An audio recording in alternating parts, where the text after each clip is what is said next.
Hi, this is JC and I would like to share my tips in preparing for OSCE. While waiting for a flight going to the UK, you might as well prepare, and here are some of my tips. First, know what to study and stick to it. I would not recommend you reading or copying whatever you see online, as there are so many updates NMC has been releasing every now and then. I would only recommend you to watch some videos to have an overview on what to expect, but do not put all your attention to details as you will only be confused. What I suggest is talk to your employer and ask if they offer e-modules, so you can start reading. Doing this would guarantee that you're actually studying what your training officer recommends and therefore will not waste your time. The one I had was my nurse's life, which was comprehensive and straight to the point. Apart from that, when my employer booked for my OSCE exam, part of the package was an access to some online materials. So you might want to check with your employer about this. Even before flying to the UK, I created a calendar for me to follow. I have a schedule for studying and schedule for spending time with my family. I encountered so many delays in my application, and instead of spending time worrying about it, I maximize my time studying. Prepare for NMC requirements. If I can remember correctly, what they only asked for during my OSCE exam was my diploma, RN license, passport, police clearance, and forms to fill out. You will receive an email once your employer has already booked for your OSCE. I'm not sure if this has been updated again, so please check NMC website for more details.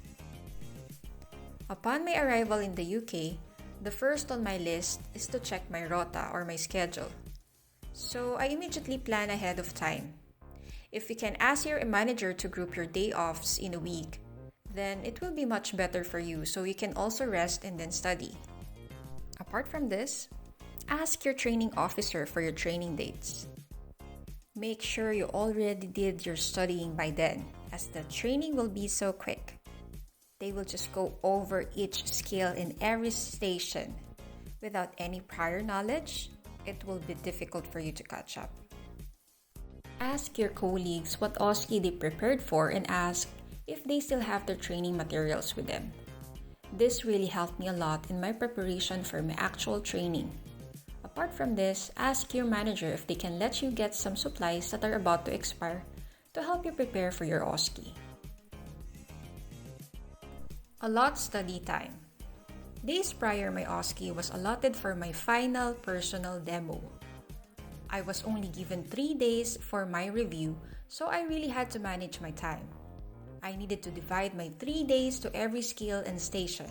For instance, in an hour, I needed to go over 3 skills. I had to stick to this or I will not be able to go over each skill. I started with the ones that requires less time so I can go over more skills. Remember, not every skill will come out during the exam, so it's better for you to cover as many as possible. The more difficult ones I had to do on the last day for better retention. I had to video record everything so I can see what to improve on. Check for transportation and accommodation. Ask your training officer how will you go to your testing center and if you need accommodation, and if they will arrange this for you. This is very important. In my case, I took my exam in Ulster University in Derry, Londonderry, and it was almost 3 hours travel from where I lived. Obviously, it will give you anxiety going to an unfamiliar place on a tight timeline. So I made sure I had this settled weeks before my exam. As I took my exam by myself, I asked our HR about this, and they were happy to be of assistance. They guided me on the bus ride and booked a hotel for me. It was a nice experience.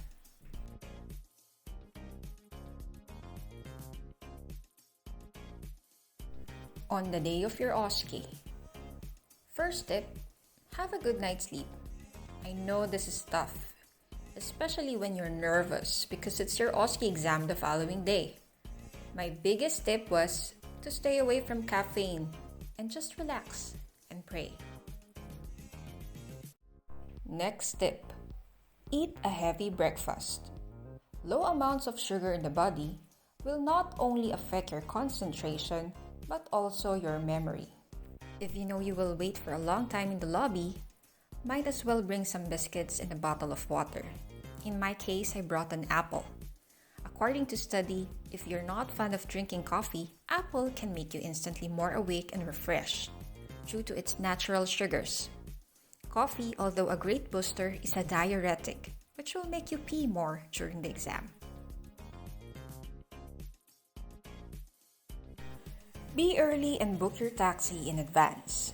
Fortunately, I did book my taxi the night before my exam because later on I learned that there was a festival in Londonderry where my testing center is, and it will be difficult to book a cab. Apart from that, I got lost. But because I was early, I managed to have enough time to find the testing center, calm my nerves, and refresh myself.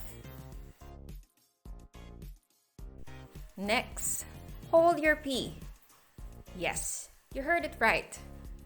Since I took a lot of examinations in the past, I already know my body very well.